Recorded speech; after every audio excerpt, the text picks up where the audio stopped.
इनकिलाब जिंदाबाद, इनकिलाब जिंदाबाद, इनकिलाब ఈరోజు ముఖ్యంగా స్వామి వివేకానంద నగర్ బస్తీవాసులందరికీ నమస్కారం. యువజన పార్టీ ఈసారి ఎన్నికల్లో హైదరాబాద్ సికింద్రాబాద్ రెండు నియోజకవర్గాల నుండి పోటీలో ఉన్నది. అయితే చాలామంది అడుగుతున్నారు, ఎలక్షన్లలో గెలుస్తారా గెలవరా, ఎందుకు నిలబడుతురు ఏంది అని చెప్పేసి.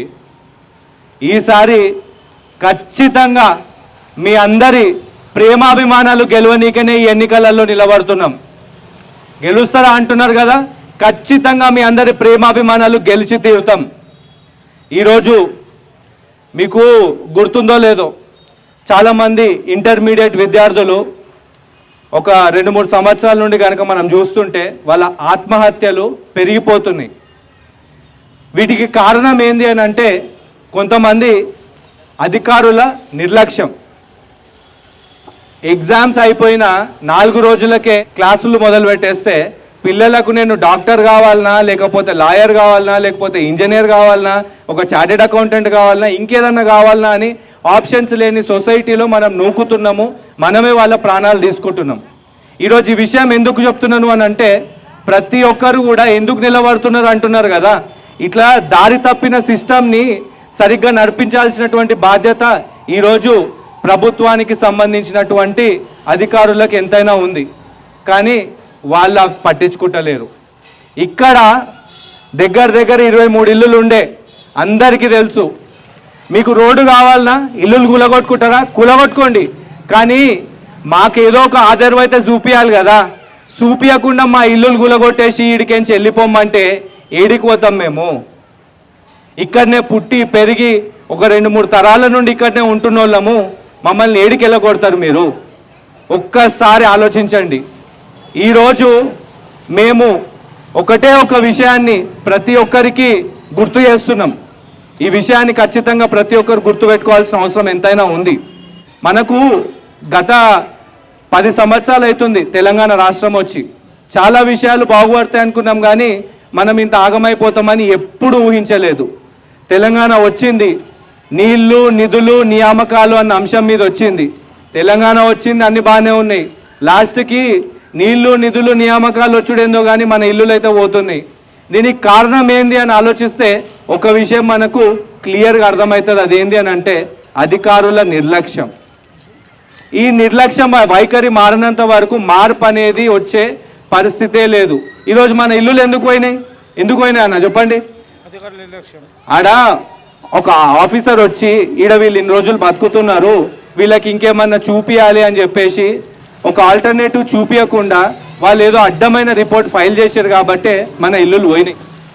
ఇప్పుడు అదే అధికారులు తలుచుకుంటే అరే వీళ్ళకి ఇక్కడ ఉంది, ఇంకో చోటు ఇవ్వాలి, ఇది బాధ్యతలాగా తీసుకుంటే ఖచ్చితంగా ఈరోజు మనకి పరిస్థితి వచ్చేది కాదు. దీని గురించి మాట్లాడాల్సింది ఎవరు? ఆ ప్రతిపక్షమే అయిండొచ్చు, లేకపోతే ఏమైనా ప్రజా సంఘాలు అయిండొచ్చు. ప్రజా సంఘాల మాటకి వెయిట్ లేకుండా పోయింది ఇవాళ రేపు. కానీ ప్రతిపక్షాలలో పరిస్థితి ఎట్లయిపోయిందంటే, ఈరోజు రేవంత్ రెడ్డి గారికి కూడా ఒక ప్రశ్న. మీరు కూడా ప్రతిపక్షంలో నుండే వచ్చారు కదా, ప్రతిసారి మీరు అంటారు నాకు ప్రతిపక్షం అంటేనే ఇష్టం ఇష్టం ఇష్టం అని చెప్పేసి. మరి ఆ ప్రతిపక్షానికి విలువ ఎక్కడుంది? ఈరోజు ఈ నియోజకవర్గం నుండి ఇంకో పెద్ద మనిషి నిలబడుతున్నాడు మీ పార్టీ నుండే. ఆయన అసలు ప్రతిపక్షంలో ఉండాలన్న ఆలోచనే లేదు ఎప్పుడు. ఈడ ఇగో కాంగ్రెస్ నుండి టీడీపీల నుండి కాంగ్రెస్లకు, కాంగ్రెస్ నుండి మళ్ళీ టీఆర్ఎస్ నుండి కాంగ్రెస్లకు. చిన్నపిల్లలు తుక్కుడు పిల్ల ఆడతారు చూడు, ఇటు దుంకుడు అటు దుంకుడు, అటు దుంకుడు ఇటు దుంకుడు అన్నట్టుగా గట్లనే అయిపోయింది ఈరోజు పరిస్థితి.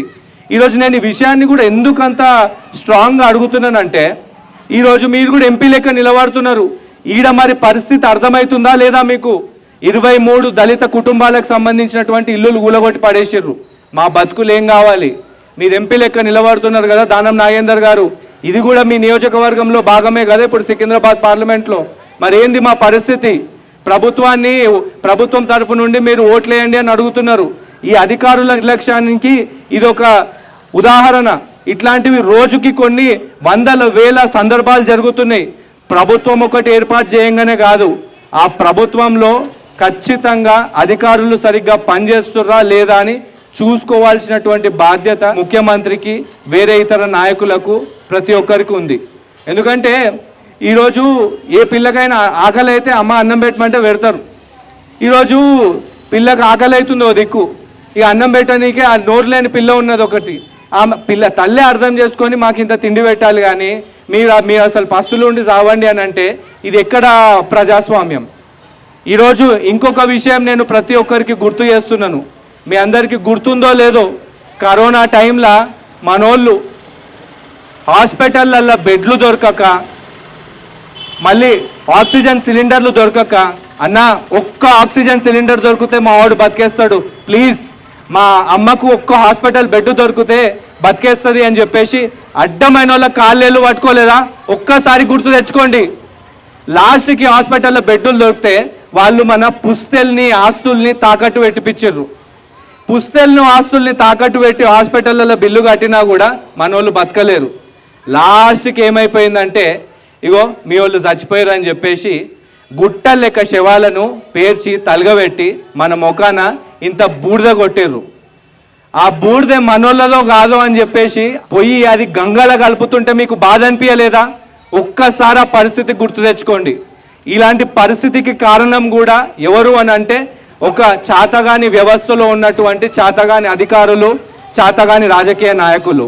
ప్రతిపక్షం అనేది ప్రజా గొంతు బయటికి రావడానికి ఎల్లప్పుడూ ఉండాలి. అలాంటి ప్రతిపక్షము లేనప్పుడు మనకు ఒక ప్రభుత్వం అనేది ఉన్నా ఒకటే, లేకున్నా ఒకటే. ఈరోజు ఖచ్చితంగా యువత కూడా ఆలోచించాల్సినటువంటి అవసరం వచ్చింది. ఇక అయిపోయింది, ఫస్ట్ మేము కేసీఆర్కి సపోర్ట్ చేసినాము, తర్వాత ఇక రేవంత్ రెడ్డికి సపోర్ట్ చేసినాము.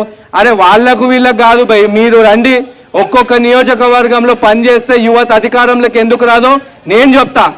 ఈ రాబోయే రోజులలో చాలా మంది అడుగుతున్నారు, ఏంది, ఏం చేస్తారు అని చెప్పేసి. ఈ 10 ఏళ్లలో ఖచ్చితంగా యువజన పార్టీ తన యువ ప్రభుత్వాన్ని ఏర్పాటు చేసి తీరుతుంది. నా పేరు క్రాంతి కుమార్, మా గుర్తు సికింద్రాబాద్ పార్లమెంట్కి అగ్గిపెట్ట గుర్తు, హైదరాబాద్కి క్యారం బోర్డ్ గుర్తు. దయచేసి మీరందరూ మీ అమూల్యమైన ఓట్లు వేసి మమ్మల్ని ఆదరిస్తారని విన్నవిస్తున్నాము. జై యువజన, జై హింద్.